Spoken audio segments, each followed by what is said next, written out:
Hello, lovely people. It is me, GlitchBlade /PackDevil/Echo, and today we are going to be reading Chapter 2 of Skeleton Guard. Chapter 2 is called Rip Me Open. So let's get into the story, get settled in, get some popcorn, I don't know, get ready for bed, I don't care. A few hours passed. I was dead asleep. Sans and Pap were talking outside. Gaster was still holding me, but now sitting in my bed. In my room. Then he lowered his head, his chin in my blonde hair, and shut his glowing eyes. The room was dark. The only noise was my breathing as he softly pulled my sleeping form closer to him. The next day I blasted awake. There were dark tentacles wrapped around me. I looked up and saw Gaster. I pushed my head up and nudged him. Then he fell over, curling up. The tentacles wrapped around himself, letting me free.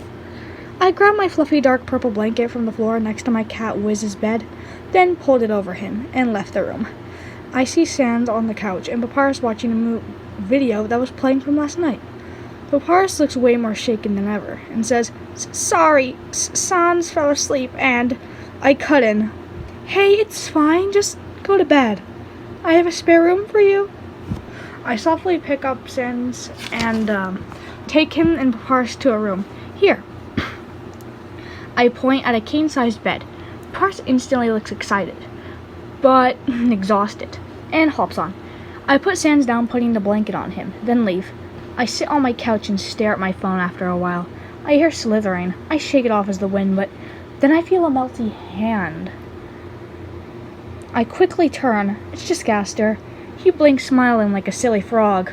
"Hoy, what you doing?" I have never heard him talk like that. I instantly feel a rush of silliness. I say, "Ha!" back in the most squeaky voice ever. I feel embarrassed as he chuckles about it.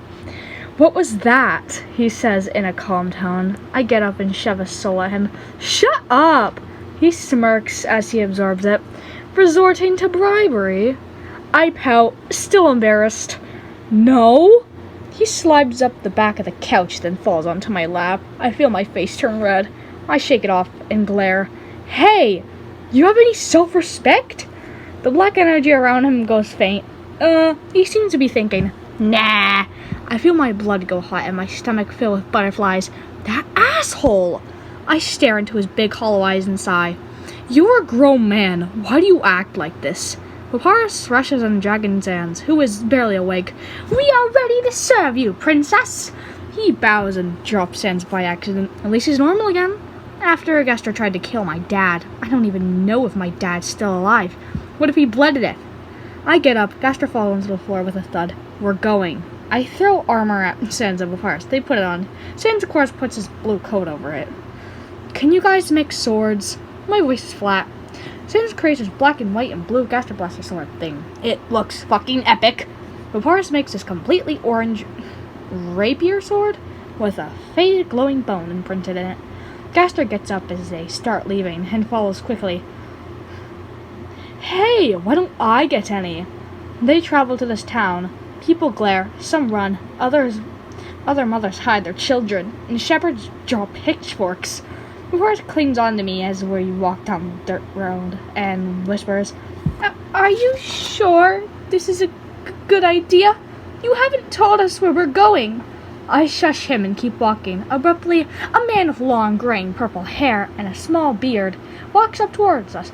He stops in the middle. His eyes glow with perseverance. The freak princess with monsters. He suddenly pulls up my chin. "I told your traitless ass to never come back here." Santa's right eye turns yellow and light blue, flashing with justice and patience. "Don't speak to her like that." He drops me and glares at Sans. "Try me, you short-lived prick." I punch him and he coughs blood. "Shut up! He's my short-lived prick." He gets up trembling in rage. "You traitless little bitch!" He tries to punch me, but Papyrus pulls me down and he punches this lady who was behind us. He gets even more mad and grabs his backpack, pulling out a purple double-barrel shotgun. I try not to be nervous. Sans yells, "Aw, big baby, gonna use a gun? How about you use your funny trait, old man?" He is fuming now. He suddenly sees Gaster, who's literally deaf, staring at a box full of meowing kittens. Then he shoots at him. The bullet zooms and Sans yells, then teleports in front of his dad. The bullet hits him in the head, taking a piece of his skull out. He then starts coughing blood. Gaster quickly turns and clutches Sans before he falls. The man grabs me by the neck and points a gun at me and pins Papyrus down with his steel boot.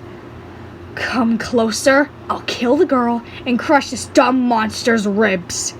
Gaster stares. In an instant, his close smile turns crooked, and black rips between his mouth into a ripped, messed up, black dripping grin from each side of his skull. Now, what did you say, little one? The energy around him launches everywhere. People run, screaming. It is chaos. The man presses his foot on Papyrus's chest. I'm warning you! Gaster's eyes mutate into a snake shape and change to the color purple. You warning me? He goes silent, then chuckles. His face darkens. That's not how it... Gaster screams demonically, black liquid dripping everywhere. Black tentacles thrash wildly. A purple shockwave goes. People fly around like ragdolls. I struggle in the Perseverance individual's hands. You gotta let me go, I choke. Gaster, he will kill every... The guy cuts me off. No, he won't. He stumbles back and holds on to a pole with his arm. The gun flies out of his hand and hits Gaster in the head. He snaps, and a huge purple bubble goes around the town. All the survivors of Destruction's souls come out and get absorbed by the tendrils, and they get bigger. The guy holding me and Paps hostage looks intimidated. He drops us and runs, but falls dead as his pretty purple soul flies away and gets absorbed by Gaster's extra limbs. I begin to feel my soul coming out too. I fall to the ground, clutching my chest. Crap, crap, crap! The bubble disappears, and my soul goes back into its place. I look around frantically. I see Sans and Papyrus there, but Sans has a hole on his head and cracks on his left eye. Papyrus just has a crack on his cheekbone. Cracks and holes in the skeleton are unhealable. This is my fault.